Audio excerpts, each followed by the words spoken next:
What's going on, guys? It's the Bearded One back with another beer review. And today we are doing the Espresso Totalitarian, the Russian Imperial Stout, from Stone out of I think it's Escondido. I really just like saying Escondido. It makes me feel like I'm talking about somewhere in the Wild Wild West. But if they're not in Escondido, please be sure to give me the right information. And yeah, here they are, Escondido. I don't have a lot of information on this beer. I know the original Imperial Stout.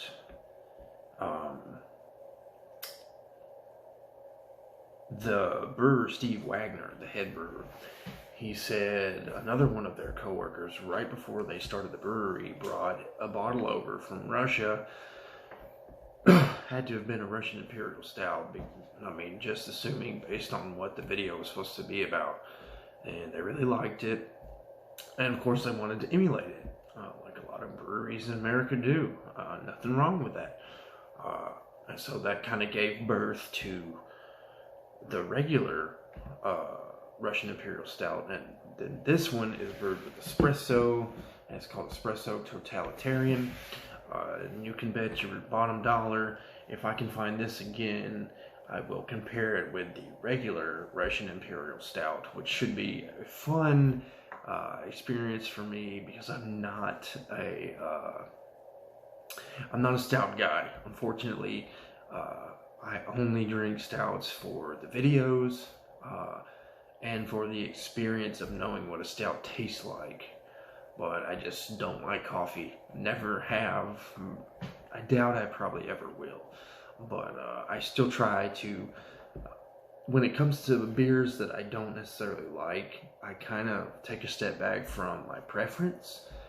And I try to look at them more objectively, to treat them fairly, because simply because I don't like the taste of something doesn't mean it's a bad beer. And so I feel like I owe some beers that I review an objective review anyways. But I will read the back of the can. I did go over the hill and through the woods to get to here. I was going to read the back of the can because I don't have a lot of information on the beer. So Imperial Russian Stouts don't actually get their name from being brewed in Russia. In fact, the style originated in England, initially brewed to suit in the discerning tastes of the nobles of the mid-18th century Russian court. Flash forward about 250 years, and here we find ourselves in a world populated by diaspora of craft beer enthusiasts that also have a finely tuned palate for this richly intense style. Fortunately, you neither need to be Russian nor of noble birth to enjoy this intensely rich, deeply complex stout. To further bespoke the bejesus side of this, we brewed with a beautiful espresso roast coffee. It's as fit for savoring fresh on a warm spring afternoon as it is for aging deep in a Muscovite cellar. So there's the back of the can. Don't usually prefer to read the back of the can because you can do that yourself. But there's that. Russia did invent the Baltic Porter, though, so there's Russia's contribution to dark beer. I just learned the other day in Randy Mosher's book that, in fact, England invented the porter. I'm not sure. I guess that's where I got the name from. They were brewing it for the Russian court. They just, I already smell like coffee. They were just brewing it in England. Yeah. I took a melatonin just a little earlier. FYI, melatonin is just a chemical in your brain that tells you it's time to go to sleep. And my hope is, with this being a 10.6% ABV beer, combined with that melatonin, that should hit me here in about 20 minutes. I should get some nice rest and try to help fix my wacky sleep schedule. Because I have been off work for the last couple of weeks, and I just got back to work this week, so I'm trying to fix my sleep schedule. And my hope is this nice stout will help me get to sleep quicker. Pours out like motor oil, looks like motor oil, per Beer Patrol. He likes to call it that. Let me pour more aggressively and see if we can get a head on it. I don't care about the date when it comes to beers you can usually age, and you can definitely age a Russian Imperial Stout. In fact, on the website, Stone said you could age this beer 12 years or even further, and this was packaged on 2/2019, so it's almost a year old. Not quite 11 months old, and that's okay with me because maybe the coffee died down in this beer.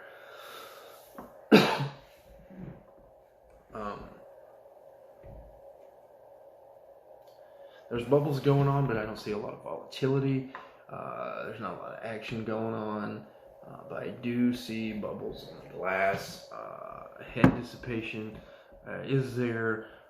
Head retention's okay, average at best. Got a real tan beige head. Thinly placed bubbles. Looks kind of soapy.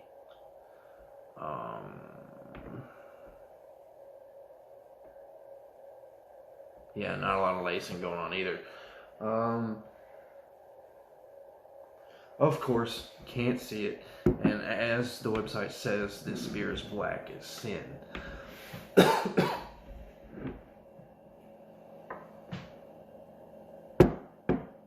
I kind of like the nose, I'm not gonna lie.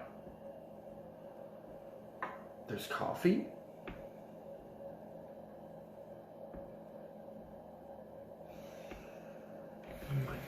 What am I getting? There's something in here. I'm getting the chocolate, obviously. I'm getting roast. Like that dark malty roast. I almost get like vanilla in here.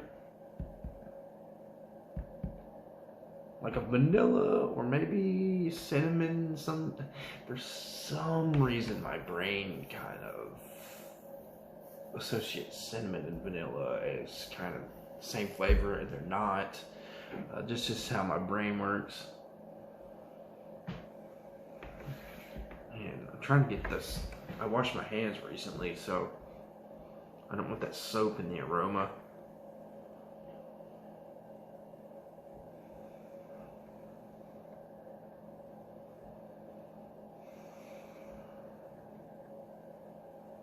No hot presence, really. Yeah, just that coffee's in there. It's obviously chocolatey, as advertised. I'm getting some kind of a cooking spices, vanilla thing going on, cinnamony thing. It's kind of underlying all that chocolate and coffee. And then you get the roast and the malt there at the back end to just kind of really give it depth.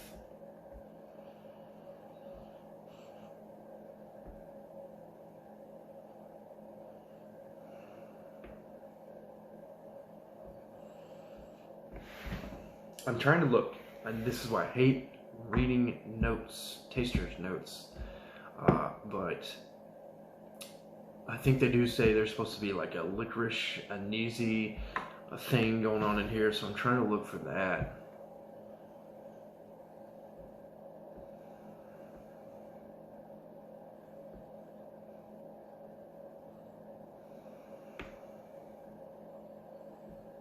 Yeah, I'd be lying if I said I told you. What? Wait a minute. I thought I smelled it, but maybe that was just my brain trying to cheat.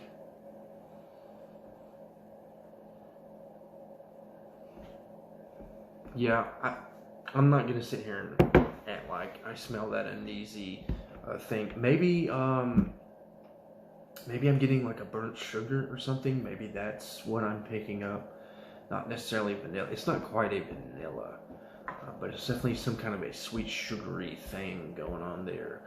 So maybe that's what it's supposed to be. So let's get into the best part of a beer review.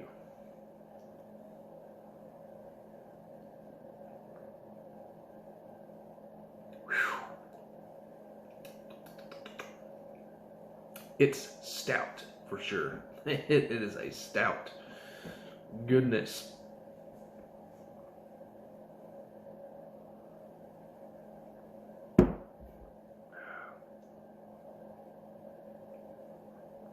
That was just so tingly going down. Alcohol is masked for 10.6. It's pretty masked. I can tell it's there. Like, it's definitely not a 2% beer. Definitely not a Miller Lite, but I mean, there's so much going on in here that I can't really taste the alcohol for sure.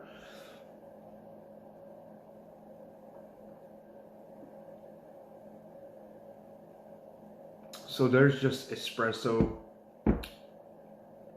going everywhere. And this beer is 65 IBUs. I didn't see the malt bill, but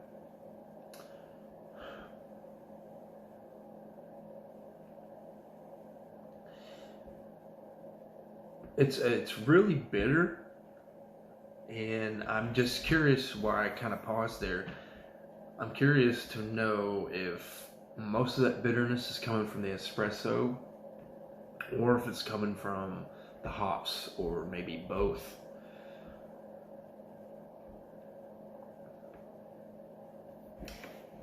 I really feel like there's some hop bitterness on the back end.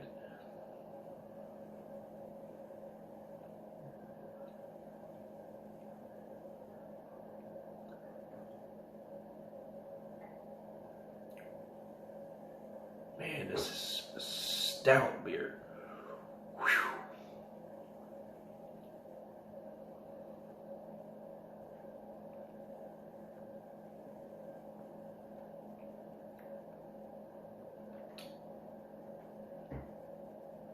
One more time. There's a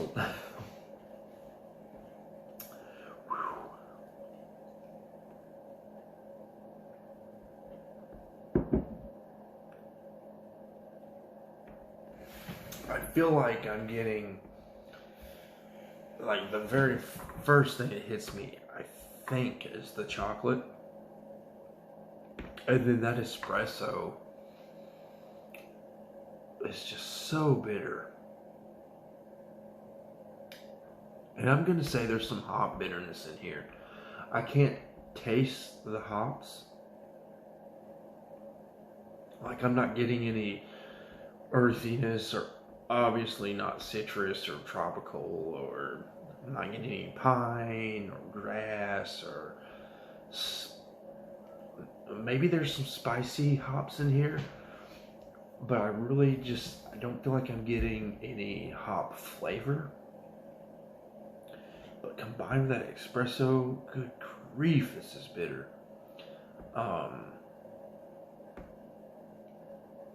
I don't get a lot of roast in here, I don't think.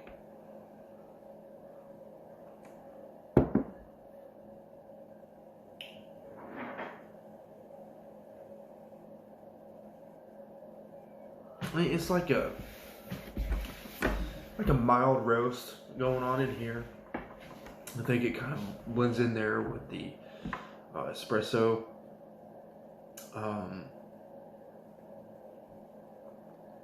That melatonin in the 10% is kicking my butt right now, if you can't tell.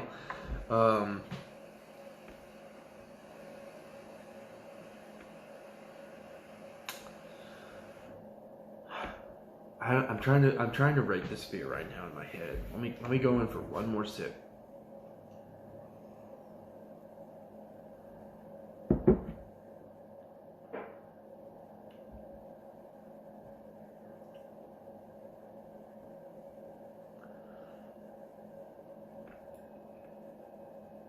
So I like everything until I'm trying to swallow it. tons of coffee. Tons of coffee. I mean, this thing is called Espresso Totalitarian. I mean,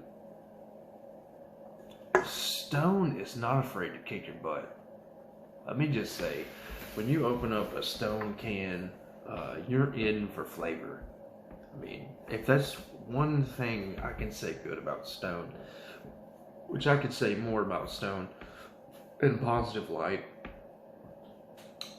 but I think the number one thing I could brag about with Stone is they put flavor in their beer.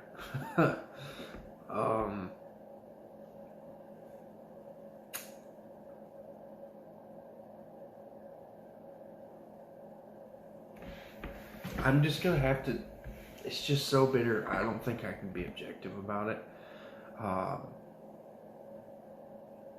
But I'll say some stuff after my grading.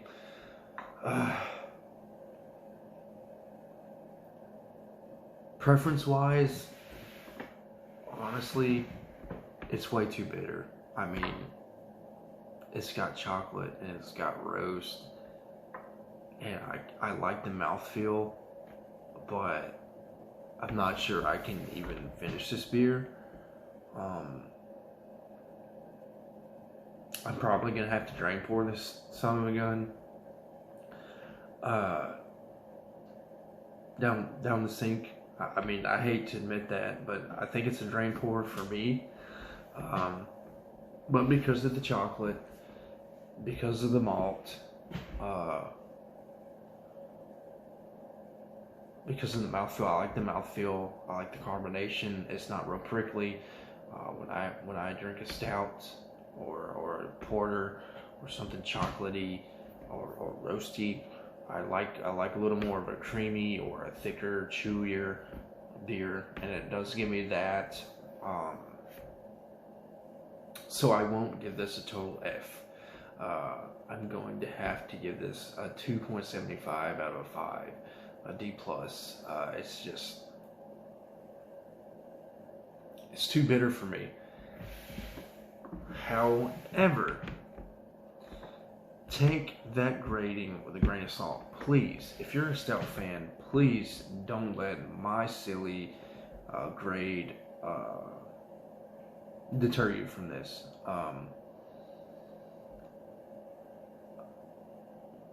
Drinking it, I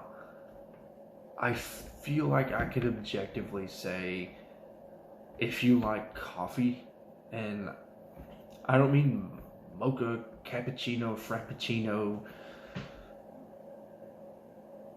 peppermint, winter wonderland brew at Starbucks. I mean, you like coffee, and like espresso and black coffee. I think you'd like this beer. I think this beer is for someone out there. They say there's someone for everybody. I think there's a beer for everybody, and I feel like somebody would enjoy this beer. Black coffee fans, if you like black strong coffee, or maybe even very strong tea, like very strong black tea, or you're a stout nut, I feel like you should try this stout. As for me, it's just way too bitter. There's no way I'm gonna be able to drink this. I'm probably gonna have to review another beer just to make up for this one. But anyways, Stone Espresso Totalitarian 2.75. Take that with a grain of salt, please. Stone, if you ever see this review, I tried to be nice. I still love your product and will still be drinking Stone. Until next time, guys, cheers.